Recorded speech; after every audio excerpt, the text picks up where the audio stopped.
Alright, I'm getting ready to do this Traeger brisket. Here's a brisket. I believe this is about 5 pounds. And I think we got pretty lucky, and it looks like it's pretty even in thickness. So this will help out, I think, in the cooking, and everything kind of be the same, finished at the same time. These are the instructions I've already coated liberally with the right here, the beef rub. That's what I used. This was brand new. Give you an idea how much of it I used.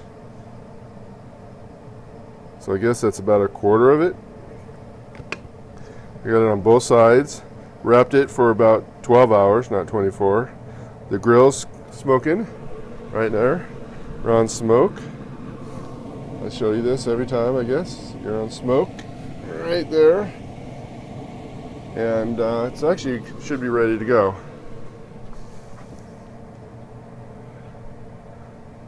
So I'm going to put the brisket fat side up. I also need to place the probe. Insert the thermometer probe and smoke for 4 hours. So I'm going to go ahead and do that right now. And I'll show you an image of it when it's on the grill. Okay, I've inserted the probe. You can see it there. Try to get it down so you can see a good angle of it. Any suggestions on the best way to do this? I got it in there pretty far, and I thought I'd just put it right in the middle. Remember, this is not about me necessarily telling you how to do it, but showing you how I'm trying to figure this stuff out and asking for help. So please comment with any suggestions or help. Fat side up. And so we're going to let this go for 4 hours. I'm going to actually run the stopwatch and see how long it takes, because it actually doesn't tell me how long this is going to finish. Ultimately, we're going to try to get the temperature up. The internal temperature of the meat, we're going to try to get to about 205, 195, 205.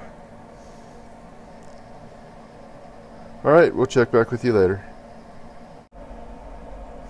All right, it's been 4 hours. According to this, after 4 hours, turn the grill up to 250, which I've done. When the internal temperature of the meat reaches 180 degrees, we'll remove the brisket from the grill and wrap it in foil. We will not remove the thermometer probe. So as you can see, if we look at this, we're set at 250. I set it about 3 minutes ago. And so it's getting there. The internal temp of the meat is 131. The grill in the middle from this probe is 207. And the outside temp for today is about 68. I have a feeling it's going to be dark when we're done, so we'll take a look at the brisket. There it is. Really kind of just like it looks like it has a dry outside. It's about all we look right now. Alright, I'm not sure why. I didn't think I'd be doing this in the dark when I started out, but it is now dark.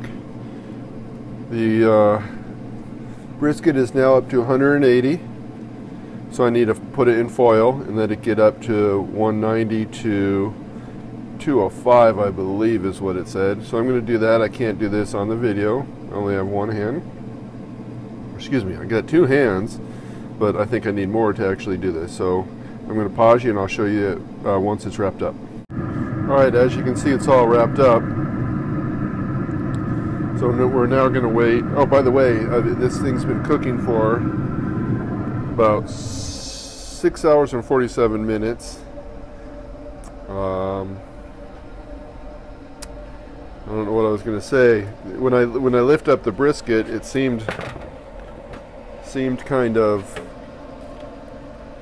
stiff. I don't know if that's normal.